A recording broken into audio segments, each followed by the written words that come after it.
Welcome to the Bodcast Season 4, Episode 2.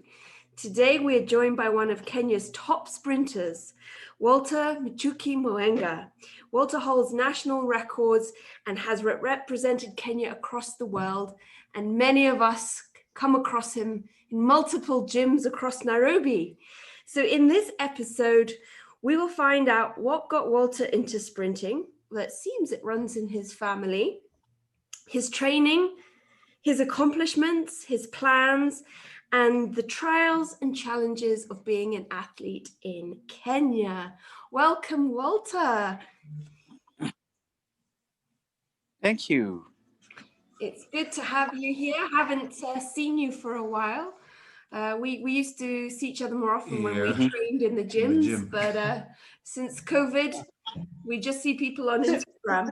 Yeah. It's FitRev. You used to come to FitRev occasionally, then FitRev closed down, and none of us go there, so it's like, Yeah, then we'd meet at Smart Gym, and then now same thing. So it's been a while. But you're like you're the super gym. You all deserted all the gyms. I'm the one left standing. Yeah, you're like a gym nomad. Walter trains everywhere. He can adapt and train in any sort of setting, I think. Yeah. Adaptation, human adaptation. Yeah. So Walter, when did you start sprinting? Tell us how you got into it. How old were you? And I was stalking you a bit online, and it seems your brother is a sprinter and your father.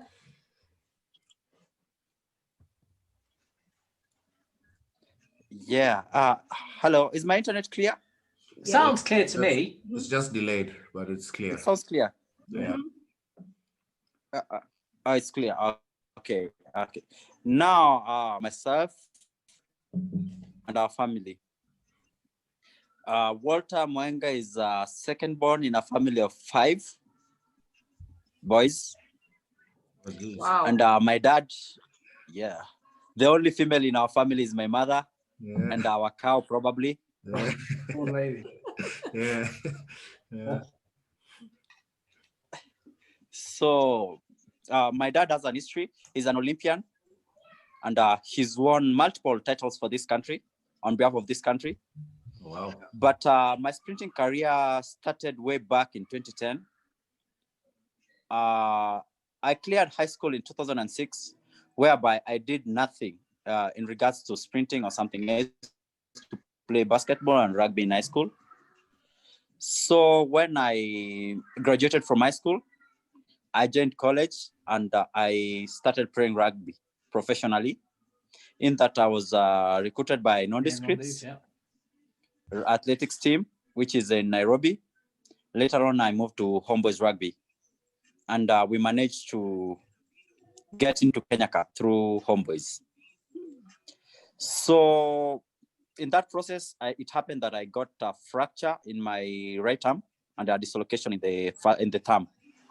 So I could no longer be suitable or fit to play rugby because there was a dislocation and a fracture.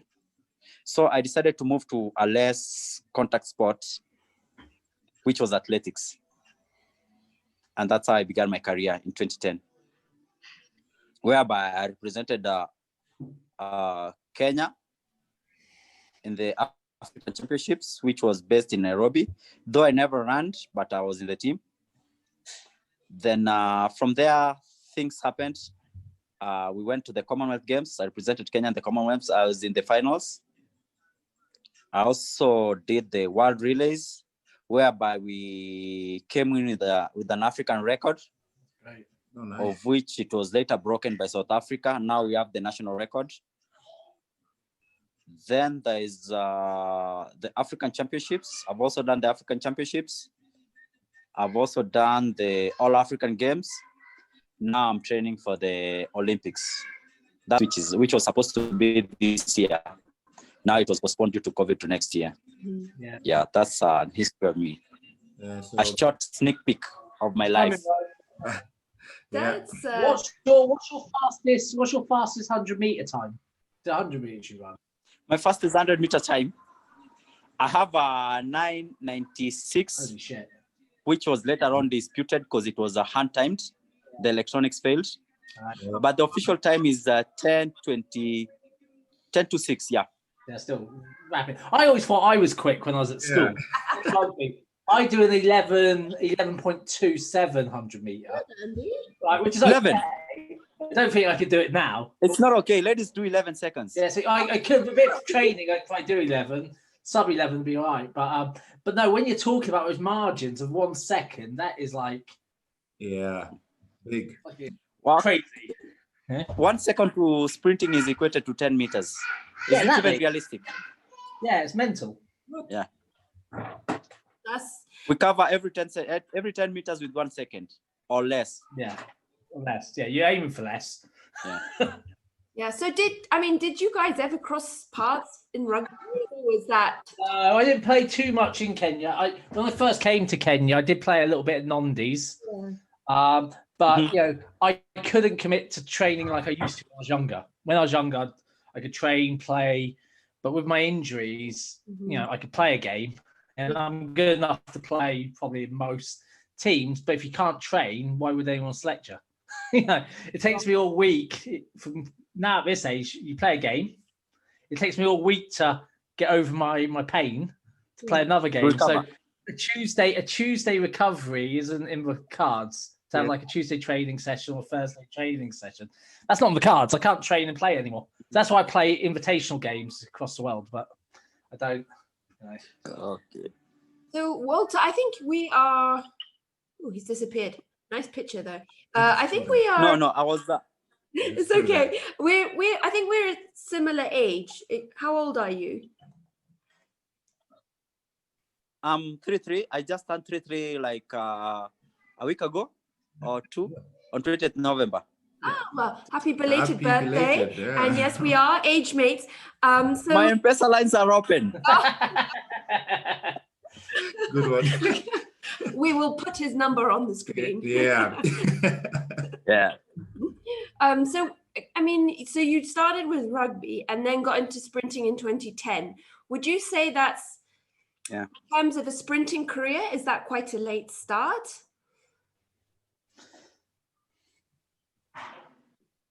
Yeah, it's a bit late because actually it's a bit late because currently with my age, I'm really struggling to get to learn the techniques and do the basics because I never would transited from basics to seniors. So I just got into seniors because I could move forward, which wasn't good for me because I'm so prone to injuries. But I don't know how I managed to get away with the injuries. Maybe it's because I'm strong, but my technique is so wanting. Even a lot of coaches are want me about it. No, that's a hard thing, I suppose, getting into any sport late. Yeah. Like in places like the UK, US, you start sprint coaching and athletics. So even me, like, you know, when you're in primary school, you go run for your county. You know, my main event was 400 meters. So when I was at school, I used to run 400 meters for the county against other counties. From being age 8 onwards. So you're getting coaching from then. So I suppose getting into sport late, it's hard to pick up the technique. Yeah. Yeah, you have a lot more to learn when you're older. And apparently I've had a fair share of injuries in this career because of my bad technique. I have had, let's say, to name a few of my injuries, I've had Achilles tendonitis, I've had plantar fasciitis, I've had patellar tendonitis, and I've had a couple of muscle hamstring tears, which are grade 1 and they were well managed. Yeah. Plantar fasciitis is a painful one, though, especially I imagine for a sprinter. Even having it just walking around as a normal person, it's agony. Let alone when you're trying to get those strides down and explode into a stride. It must have been a very painful situation. Yeah, it was so bad. I went to 3 local hospitals. One hospital, I wouldn't name it because, the reasons are better known. Yeah. One hospital told me that we'll go in there, we'll do a surgery, you'll never run again. So I opted to seek another hospital. And the hospital told me, one big doctor told me that this one is so simple, we'll just fix it, but you'll be on a wheelchair for 6 months because it was both feet. And then another doctor told me that this one, you'll have to ground your career so that you can recover well. Yeah, But apparently, I decided to fly out. I went to South Africa. And it was treated in 3 minutes flat. Oh my! Yeah, they did a procedure known as a plantar fasciitis. And is it platelet infiltration? Yeah, okay. But also, and it was painful though. Yeah. Now I was saying you're saying you're older, your technique is not the best, but you're running a time of 10 seconds. So it's amazing. Raw talent. Yeah. Amazing. If you just started, started even 3-5 years earlier with the technique and just, because you're big on strength training and everything, I think you'd be up there. You would be blowing Bolt away. Yeah, because it's amazing. I'm sure even in rugby, you are not the best guy to play against. You've been on the wing for sure. Yeah. Yeah. It's crazy. You're in KDF as well, aren't you? You're in Kenya Defence Forces.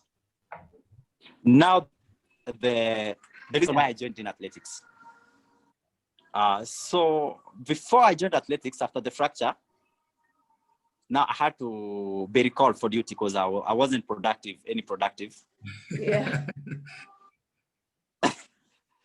So I went and things were not as what I thought they were.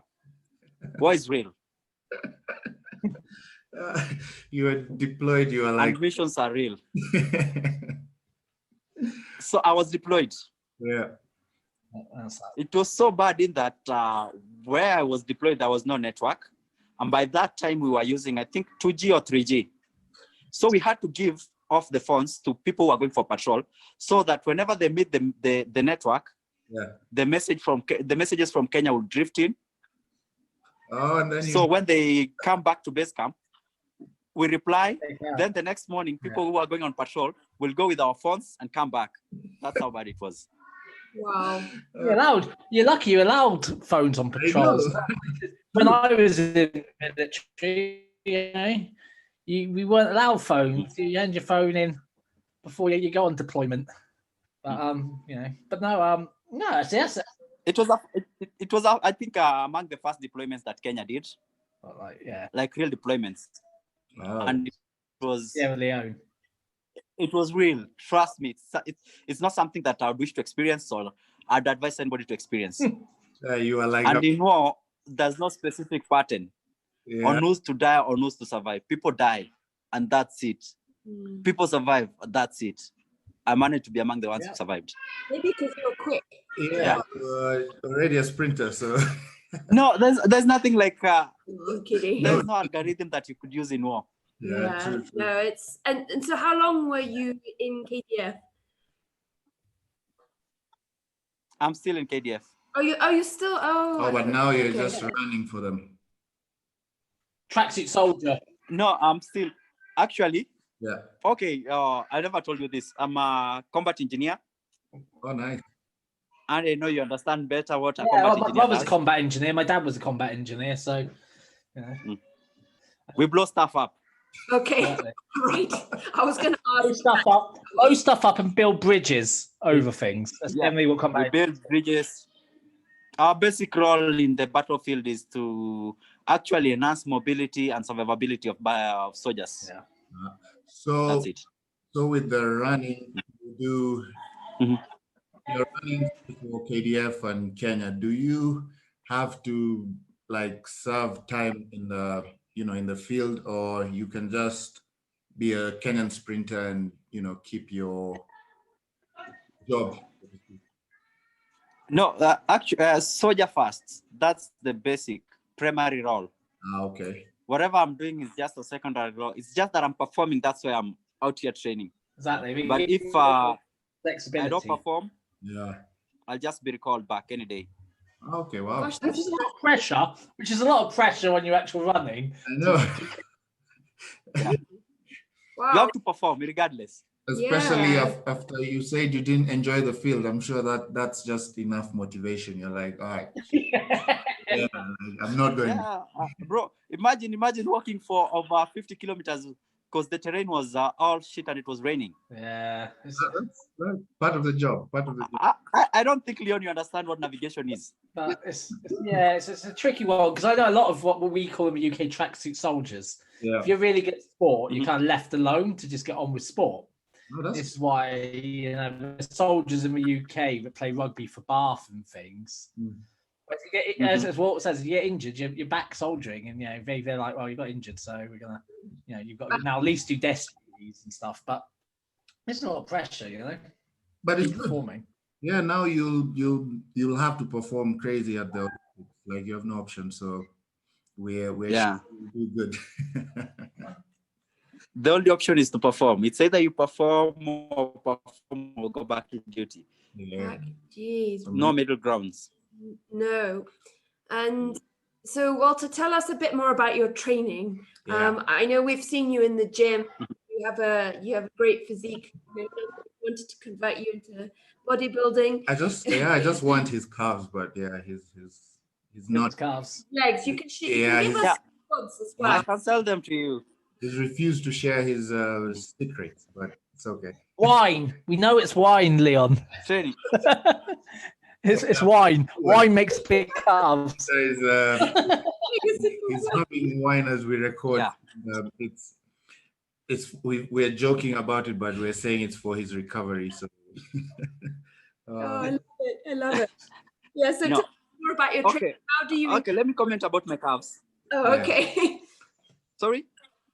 No, you're Let me training. comment about my calves. Tell us. Typically, I never train them. That's like deliberately training them.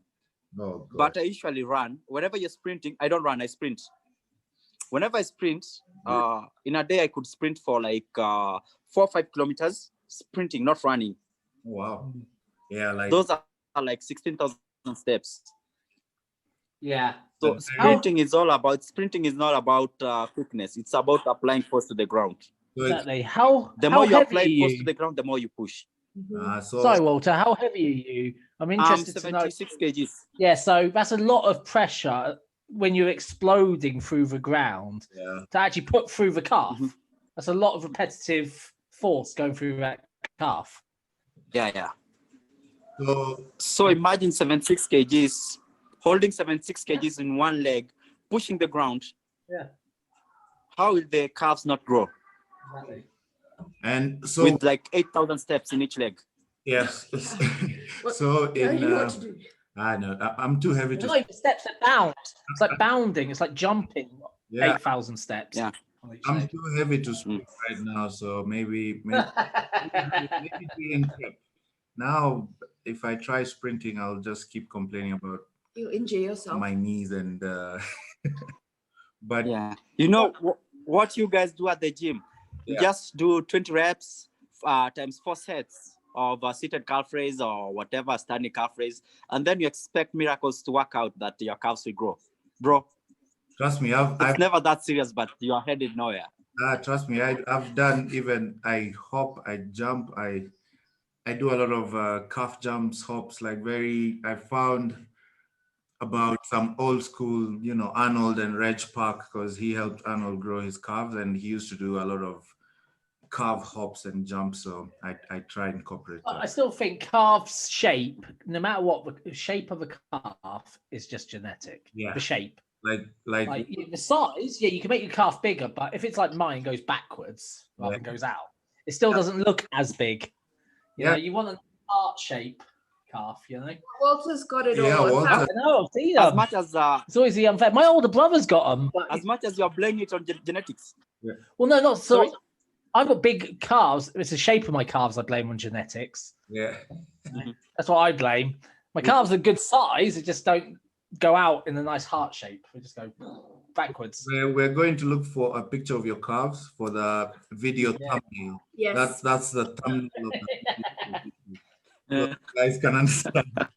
Yeah. Walter has good legs. But well, with all that, so let's say you're training now with the sprinting. So how do you structure your, your days or weeks training, your power, your field work, your strength training?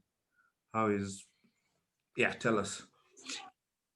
Okay, typically I train thrice a day. Wow. 6 days a week, 5 days a week. Yeah. And the 6th day I train only once, which is usually Saturdays. Yeah. Which is specific speed. Yeah. So on let me give you my typical day.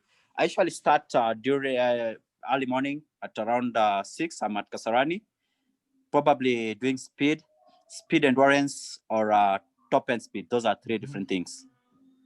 Speed is anything less than 60 meters. Okay. Speed endurance is anything more than 60 meters.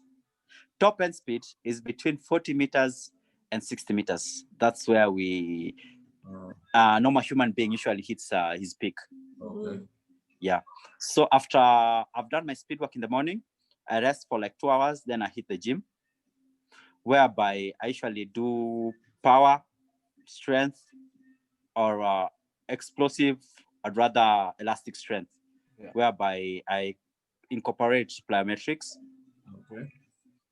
Then in the evening, I do tempo runs, which are recovery runs. Mostly it's slope sprints, 100 times 10 or 14 seconds, 1 minute recovery in between. Wow. Yeah. Yeah. So anyone who's thinking of becoming a sprinter, that's the dedication and discipline that goes in. That is right there. That is incredible. Wow. And do you have a coach? Not per se. I usually train myself. It's amazing. Yeah. Yeah, so I had a coach who was in South Africa. In 2015-16, I used to be in South Africa. So I think what I learned from there in high performance, it's what I'm currently using. Yeah. So all this time, say you were in the Kenya team, because I met you guys, you, Akina Baraza, you guys just used to coach yourself. Yes. I remember you'd meet at the same time, very strict, and you guys would do your thing. And I always assumed you have a coach. Yeah. What?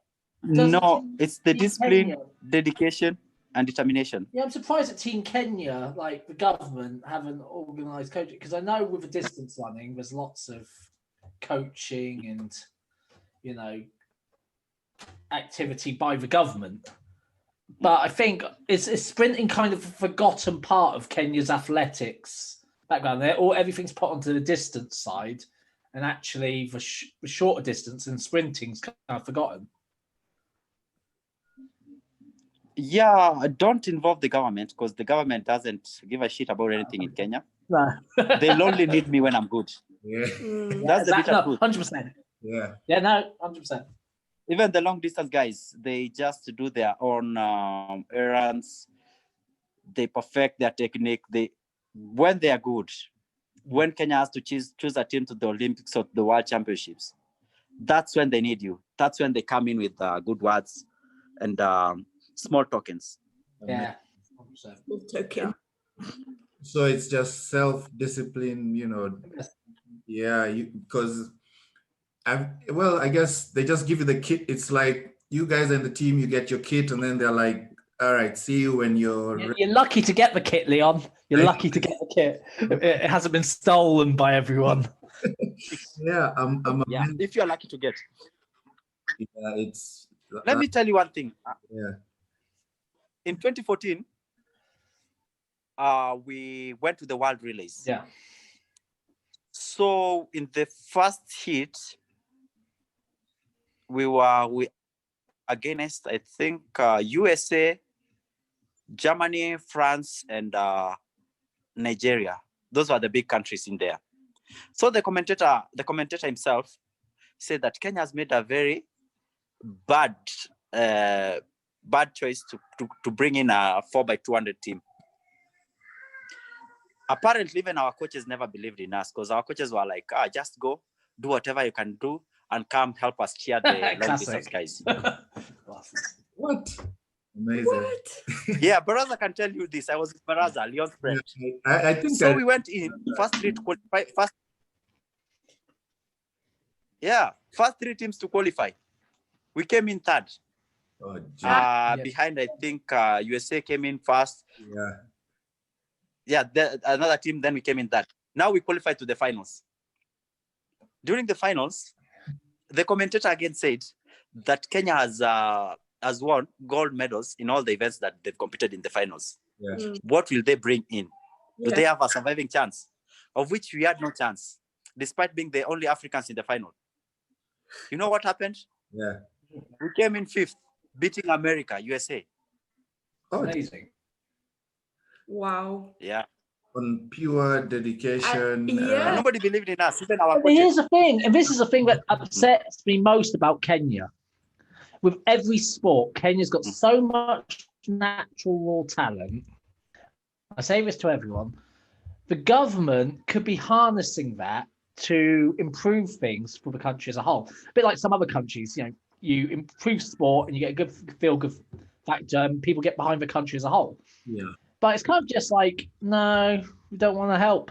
We don't want to start grassroots. And, when you think these guys came fifth in, in the massive relay like that, we've got, and we've got African records. You'd think the government would try and get behind that. And then next time round, say next Olympics, we move up again. And, you just keep going until you are actually at the top end of the sport. And you're getting like big sponsorship deals from Nike and, whole big companies are helping pay for the funding for the training and stuff. But no, the government just forgets. You don't care. Yeah, and you're building sort of new careers for, younger guys coming up in Kenya anyway, who are talented in very many sports that seem to just disappear somewhere in the middle. Yeah. It's even impressive you've actually stayed in this for this long, man. I know. That is, wow. Yeah. Yeah, I think all you hear about is Kenya, but the sprinters are incredible because you think without a coach. Yeah. And I mean, had you trained for the relay, or was this just a sudden sort of decision to put you guys in?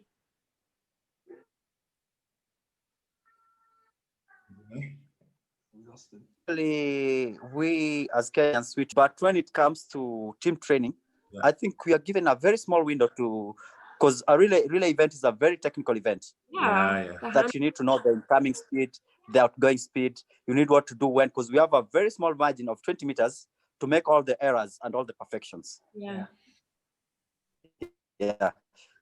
So I think it's just God's grace that we make it, because even on that time, Kenya managed to take 3 sprinters to the Bahamas, who are me, Baraza, and another guy known as Tony.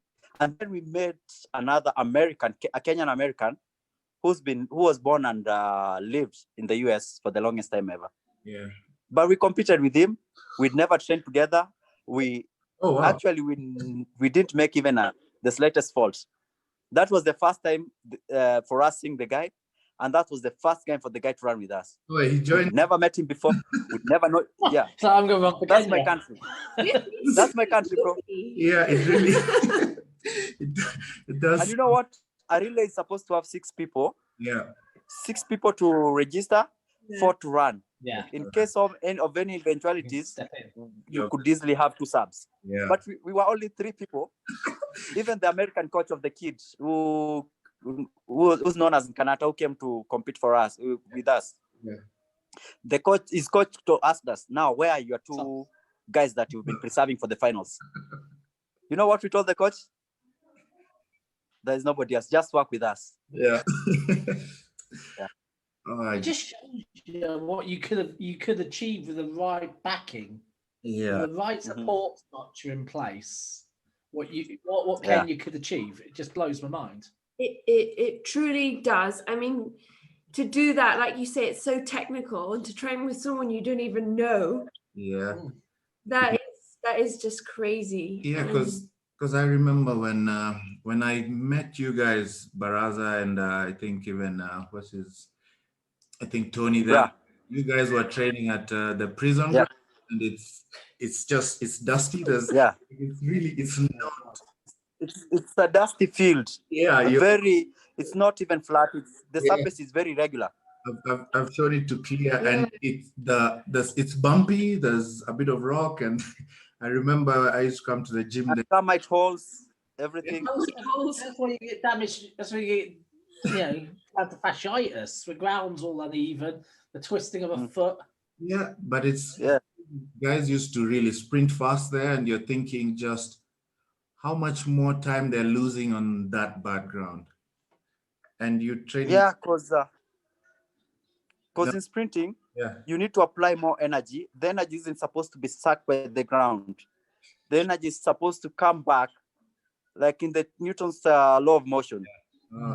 Action and reaction force are equal and act opposite each other. Yeah. Now, if you step hard and the energy is absorbed by the ground, you're not the energy is not bouncing back into the muscles to take a longer stride or something. Yeah, energy leaking. Yeah, you have a lot of energy.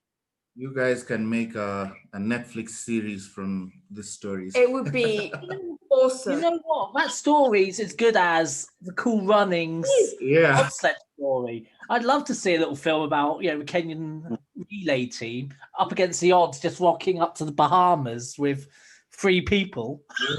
Those subs and Walter, is there footage of this? I want to watch. Yeah, actually, do you have Yeah, there is footage. It's in good. Just check out the world record 4x200 meters. Okay. I was in that race where the Jamaicans broke the world record. See, they broke a world record. Was that race you broke an African record? Was that? Yes, that's the race. It just shows you, like, you guys rocked up, you broke an African record, 5th in the world, when the top country just created a world record. That just shows how fast that final was. Yeah, I know. Yeah. Oh, well, we will find out. That was so fast. Link it. Or 2. Yeah. So, the next question is there's no training without good nutrition. So let me guess. Nutrition, you sort yourself out. Yeah. No, it's all on you, I'm guessing, to learn about, how to sprinter, nutrient timing as a sprinter and all that stuff. Yeah, nutrition. Actually, sprinting is all about nutrition.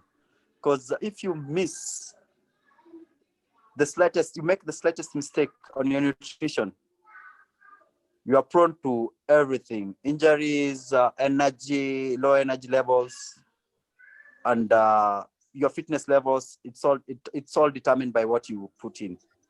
Because you can't drive a Ferrari and put in diesel and expect it to perform as a Ferrari. And especially when you're training 3 times a day, you've got to really manage that calorie in correctly. Yeah. The calories. Yeah, you're training. Actually, I don't count calories. Yeah, but you need But all I know, I take 21 eggs a day. What? Hello?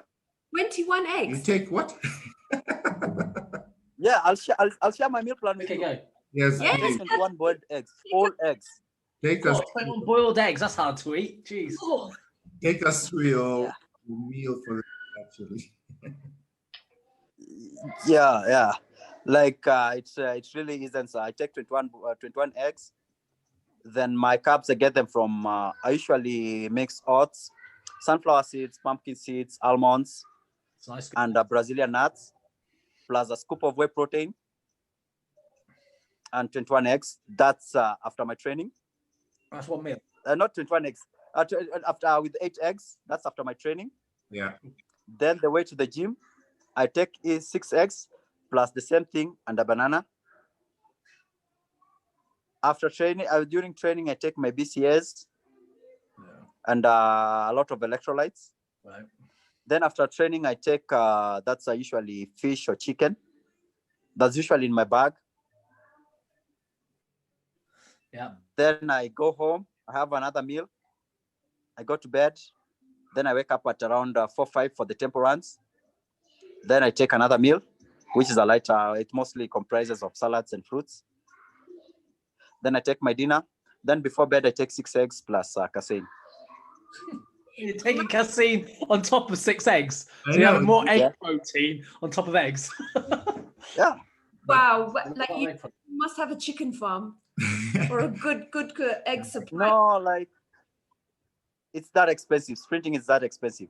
Yeah. But I guess with eggs, you're at least saving some money rather than putting all that in meats and more expensive options. Yeah, complete foods as well, I suppose. It's got the whole meal profile. Yeah. Yeah, and if you can take them down, why not? That's But it's interesting to hear like the amount you eat, and I think maybe because a lot of actually good bodybuilders have a sprint background. If you speak to, if you hear interviews of some of the top Olympians, they all had a big athletics track background. People like Ian Valliere in Canada, he ran track. Phil Heath ran track and then got into basketball. yeah. A lot of the guys, Breon Ainsley, he ran track, and I think it's because it teaches you to have that much food. And when you stop doing the sprinting and you start putting it purely into weightlifting and bodybuilding, you balloon in size. I think, education, but it's like anything. If you want to be best at anything, any sport, you've got to have that dedication. You've got to be willing to, as Walter says, get a nap in just to aid the recovery process and eat at every opportunity, sleep when he can. That's the sort of thing you got to do to keep excelling. Especially it must get hard at 33 just to trying to keep the body ticking over, manage injuries, and increase performance. Yeah. But now on the other thing, the other side of nutrition, there's also the medical aspect.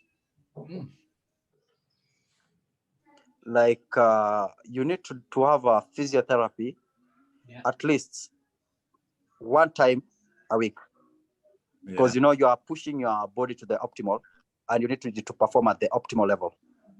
In that any small mishap, like an imbalance, could cause you a great fortune. You could easily waste 6 months training with just one slight injury.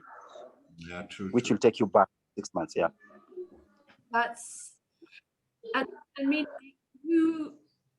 does KDF pay for this, or how does that work? Sorry?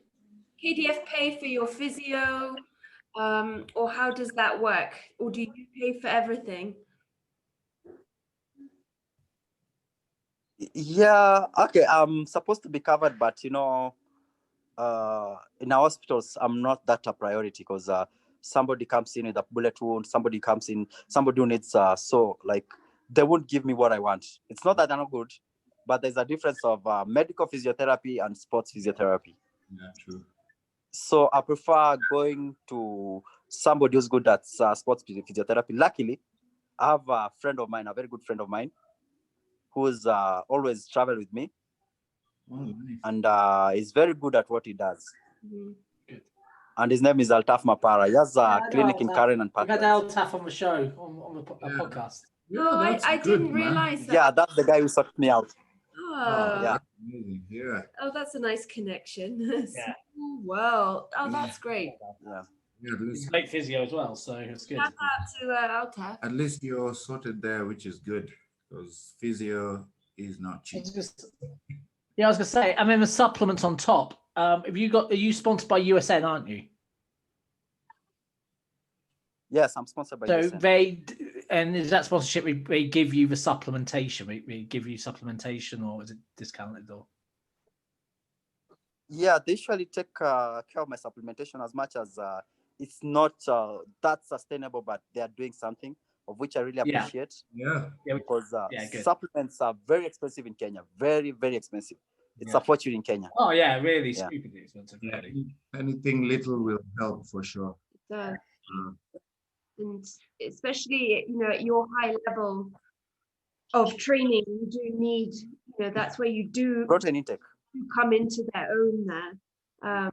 Protein recovery aids, like the BCAAs, I'd rather have the AAs, but you've got, at least that's something, and you think these are like things that people in the developed world, like, you know, the top athletic countries, take for granted. Athletes there, you know, when we do struggle with the fact that we don't have, you know, we become full-time athletes, but they normally always have supplement sponsorship where they will be given everything they can think of. We get physio from Team Great Britain or whatever. In Kenya, you know, you've just got to try and muddle through and hope the best you can. And there's probably really good athletes who haven't climbed a tree yet, who are just struggling by on very minimal protein intakes and, you know, trying to do everything themselves without the sort of backing. Yeah.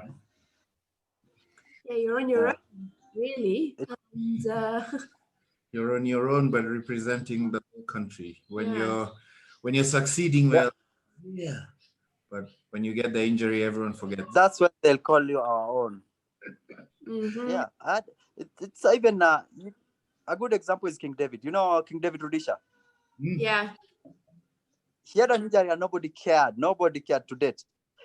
But if the guy just gets his level of fitness back, you hear how the government is hailing him. Yeah, and he's amazing, very humble, quiet. He's Maasai, right? Okay. Yeah, I think he's Maasai, yeah. He came at Trojan, well, maybe once or twice. I saw him there when he was around. So very, very good guy. Yeah, he was, when he worked in the Masai Mara, he was the hero of everybody. But when he used to perform, he was the hero. Yeah, that's the thing. That is the thing. When people are performing, the country as a whole, and be it, this is the same for bodybuilding or any sport in Kenya, the little organizations are quick to say, oh yeah, look at us go, and we're winning, and basically latching onto someone else's success.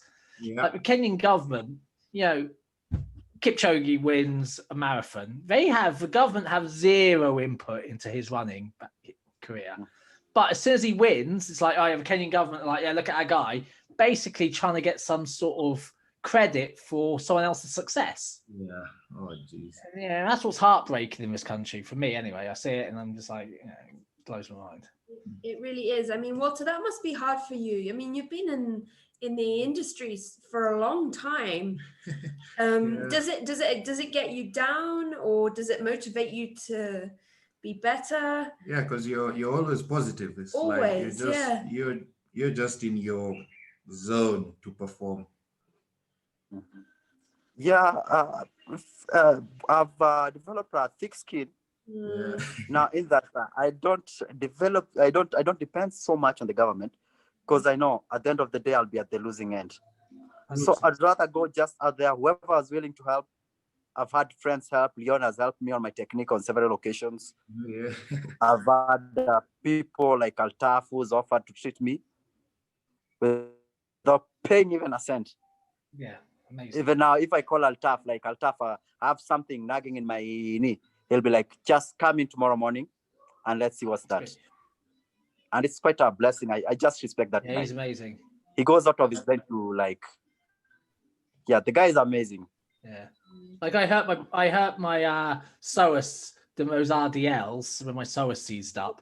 He was straight on the phone to me, saying come in, and he sent me some stretches without me even messaging him. He saw it on my Instagram story. He was like, "Do these stretches." Let's just chat through. But no, he's a great guy. But here's a question for you, Walter: is where do you think you built your resilience from? Because obviously you need a lot of resilience to get by and try and climb this ladder. Is that from your parents, from your dad? Because he had sort of similar struggles to be a good sprinter. Yeah. Yeah, my dad had way worse struggles than me, because I think in this era we are way better in terms of technology and accessibility to online coaching, and there's a lot of videos in Instagram on the internet. You could they're just a click away. But the resilience, I think it's from the forces, the discipline that was you're supposed to do this, a certain time you're supposed to do this. I think that's what's driving me, because I've seen a lot of friends that I started with, they gave up along the way. Because every rainy day doesn't mean that the rainbow has to come out. Okay, question, and I could never decide this because I've been asked this. Okay, so government service, like the military, did that teach you discipline, or did you have the discipline already to take into that? That's why you survived in KDF. Yeah. At the same time. Is it chicken or egg? I've never been able to answer this. First, you need to have the discipline, but once you get the discipline forces, they magnify the discipline to another notch. In that you can stand anything, you can stand any insult. You're just easy to go in any terrain. Yeah, so it's one of those things you must have first for you to be able to, to take direction, to be coached. Because not everyone can join the military. Yeah. I've looked at, like, I always say, I'm always one of the big persons. When someone says, my kid doesn't know what to do at school, I'm always like, put me in the army, put me in the forces. But then they're like, yeah, but will we survive?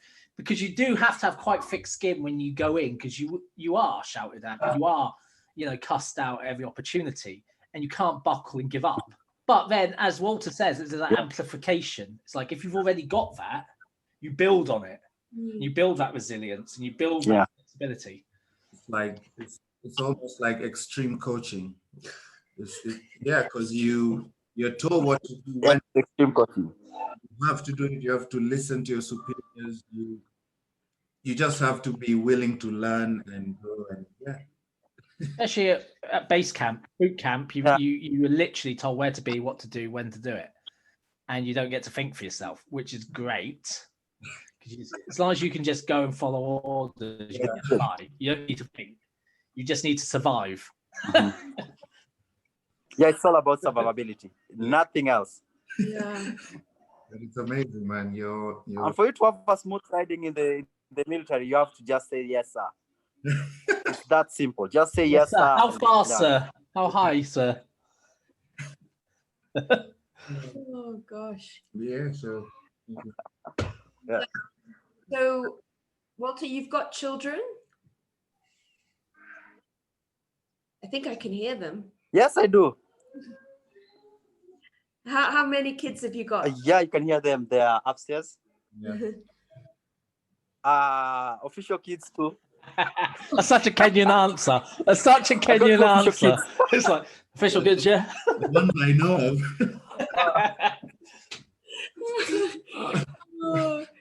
So the official ones, there are two of them. No, you are not specific.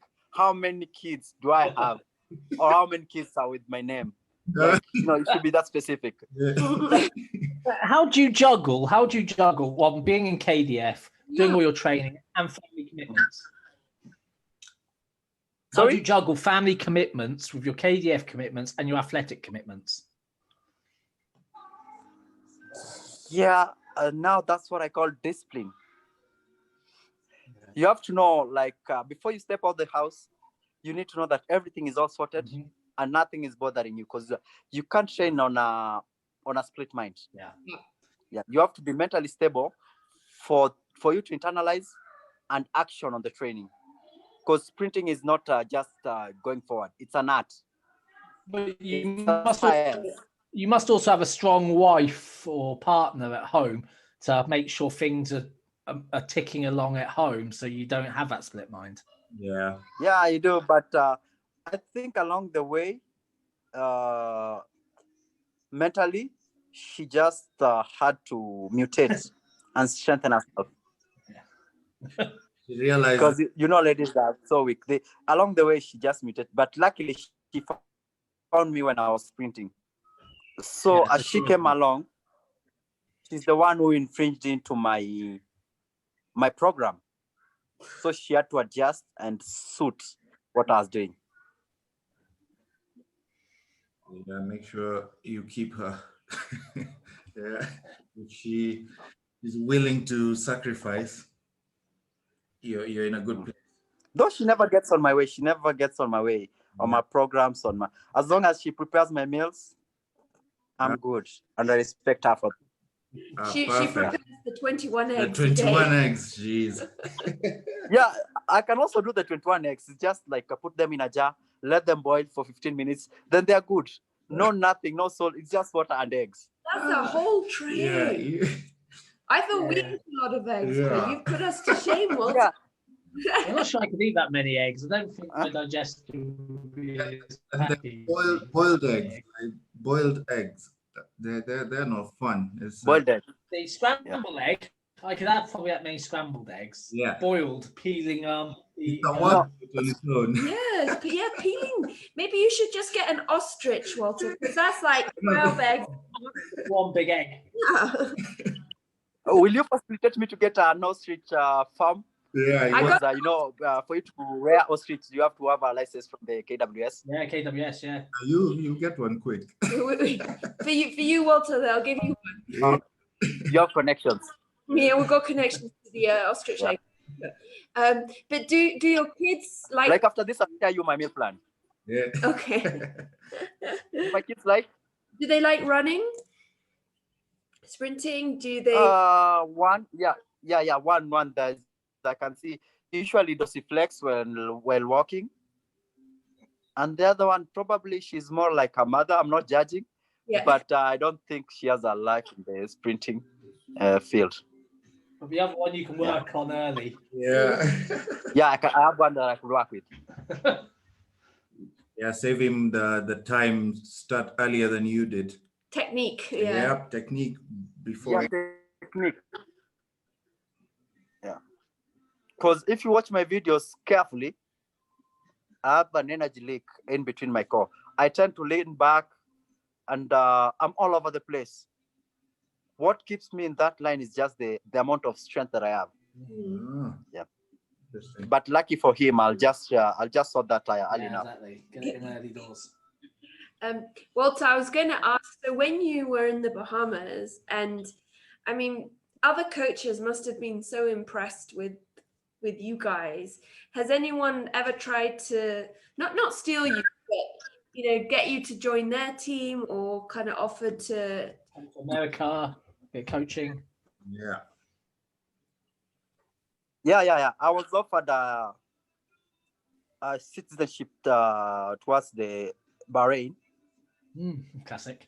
but I was so young and stupid. I was so loyal to this country. Oh, I should have. wow. By then I had no bills. I had enough money to keep me running. But now family commitments. Now that's when you discover I wish I'd taken the opportunity. You should watch Wouldn't podcast be with digging this deep. we did that podcast with Kamal Al-Ghani, and he was obviously from Libya. And then Qatar offered him citizenship to come across, and his bodybuilding career exploded. Mhm. Yeah, the usual suspects. Yeah. Yeah, Bahrain, Qatar. Yeah. Yeah. Well. Sorry guys, you're breaking up. Oh, sorry. Our internet has it's been good so far. Let's hope it just holds on for a little bit. Is it better, Walter? Yeah, it should be fine. It's just To do what? To hold on for a little bit. Okay. I'm a good patriot. But if today you get Somali offers me as little as 200,000 a month, you're gone. you'll just call me Abdikadir Abdi. I'll be gone. Gone. You're not even going to think about it. Like, bring the contract now. Yeah, well, the thing is, that's the thing, Just though. You do bring- end up why do I having need to to look sign? after yourself. Yeah, you do have to look after yourself, Yeah. because this is where the Kenyan government get it wrong, because they're not offering anything to athletes. So if another country comes along and offers the money, that's it. Done. Yeah. No one's going to stay loyal when you don't offer them anything. Yeah. And you know what? Money is the only media in this world that can equate worldly success. So you can't call me successful by those track records and anything. But when you get to my bank account, it's running in thousands.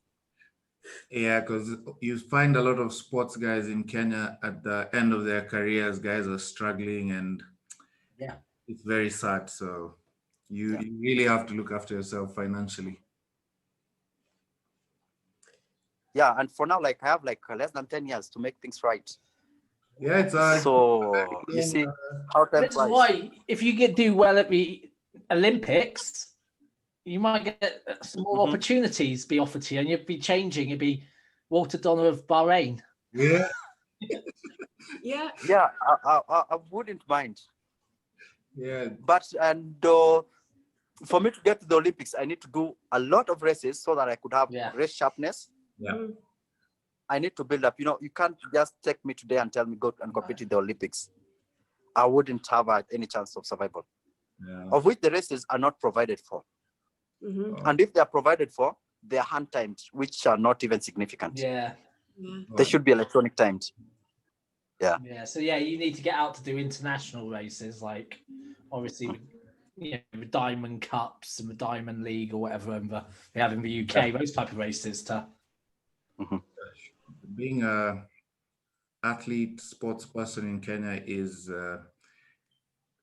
draining, to be honest. If you if you think about It's an uphill task. It's being a sportsman. It's all passion and dedication and not much reward. Yeah, guys just love it, and whatever you're doing, you can see how hard guys go, even though the reward is very reward to Minimal. what you're putting in. The graph is just way off. Walter, do you see yourself, when your sprinting career is over, would you like to be a coach, or what do you think would be next? Yeah, I would definitely like to be a coach because I'm really awkward when it comes to behind the desk. So I'd rather stay in the field and guide and give the guidance that I wasn't given when I needed the guidance. So, sprint school. You can scout. Go on, Leon. I was even going to just make a joke. You can start scouting guys for citizenships in other countries. You go into Kenya. Yeah. Become a scout, and it's I could do that any day. Yeah, because you're still building careers, just taking them elsewhere, I guess. Chief scout. But honestly, we are less appreciated. That's for a fact. And I know this thing will rub some people in a bad way, but that's a fact. Just the truth, yeah. But out of interest, what rank are you in the KDF? I'm a pending sergeant. No, and that's just. I'm just a corporal, CPL. Yeah, but is that pending going to happen? Are you waiting for a position to open up, or is it just time in? Is it just another year goes by and you get made a sergeant, or? No, I'm due. I was supposed to be promoted a month ago, but probably there wasn't enough vacancy. So probably in the next promotion board, I'll be there. Yeah, exactly. You got to do your boards and your cadres still. So it's just interesting. Yeah. Wow. Well, that is an incredible story, Walter. I can't believe what you've been through coming into it, and that you're still here, still so positive, going for the Olympics. I mean, Kenya is so lucky to have you, and I think you are very appreciated by those who know you, and I'm sure you inspire a lot of people as well. I know we've always enjoyed working out with you, and you're just always have good energy. Yeah. Actually, now the people I inspire most. I was recently introduced to a bobsled team. Kenya bobsled. Yeah, that Kenya is going to produce its first bobsled team. That'd be amazing. It's super exciting. Towards the 2022, is it Beijing Olympics? The Winter Olympics, which is in 2022. Yeah. So, and we are currently 6 guys who are scouted. Sorry. We were supposed, but COVID happened. I'm super excited by this because I remember the recruitment posts going up. Yeah. And I was like, oh yeah, this is like cool runnings all over again. I'm super excited because I remember watching a film as a kid. And I'm like, Kenyan bobsled team. So I want to see. Well, that is very exciting indeed. Again, that is more movie material, but I'm just so into your Bahama story. I can't wait to go and look up the video footage. Yeah, any filmmakers out there? Yeah, watching without there's any, but please make it into a film. Yeah. Well, We'll I put hope the that, link. Yeah. Wow. I hope those who are listening do look Walter up and support him, because I mean that's the kind of support that people like him need, with the government's not helping. Yeah, exactly. Any companies, feel free to reach out. I'll be his manager. I'll be his agent. Offer lots of sponsorship money. I'll hold you responsible if I don't get an endorsement. If I don't get any deals, you proclaimed yourself. You're my manager, and I take that wholeheartedly. So just pull things out. Don't sleep on your work. Where are the sponsorship? Even an egg sponsorship, if you've got a cook. Who's got a chicken farm? Let's get some eggs in. Yeah, this is where now Kenchi could do you good. They just provide you with chicken. Chicken. You would prefer a pasture raised chicken. Yeah. Let's just try and make sure that if there is an egg sponsor, you actually cook the eggs for him first, because that takes a lot of time. Oh, yeah. Peel them, yeah. Well, well, I don't know, gentlemen, do you have any other questions? No, we're good. I'm just looking forward to going to YouTube and looking up the interesting Bahamas stories. Yeah, I know. It is truly incredible, Walter, and I have really enjoyed this conversation with you. And thank you so much for taking the time out of your day to join us and tell us your story. So interesting and inspiring. And I think for any young athletes listening who are in Kenya, it is an uphill struggle, but if you have the discipline and the resilience, and you can still make it. Yeah. And if you are listening and you are a young potential athlete, feel free to reach out to Walter. I'm pretty sure he's going to be in the coaching business soon enough. True. Yeah, I'm sure he can help. Yeah, anybody can reach out. Usually I do I'm helping like three junior kids. I guide them on what to do. They usually join me on some sessions that I feel that are suitable for them, because they can't do anything. Yeah. Okay. They can't just go out too soon, because that's a recipe for injury. Yeah. So I can guide anybody for free at this point in time. Yeah. Wait till I retire. You'll be paying me, guys. Now's the time to get time. Well, Walter, maybe I need some help for my uphill sprints that I'm doing. Don't do as many as you, but starting to include them.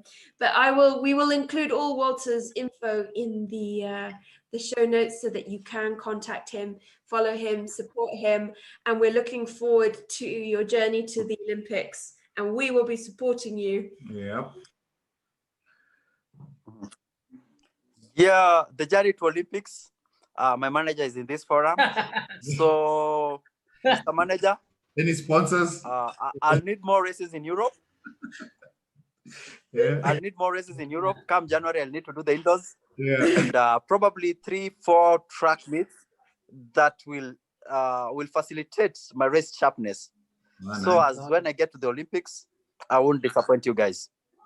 Good. Thank you, manager, for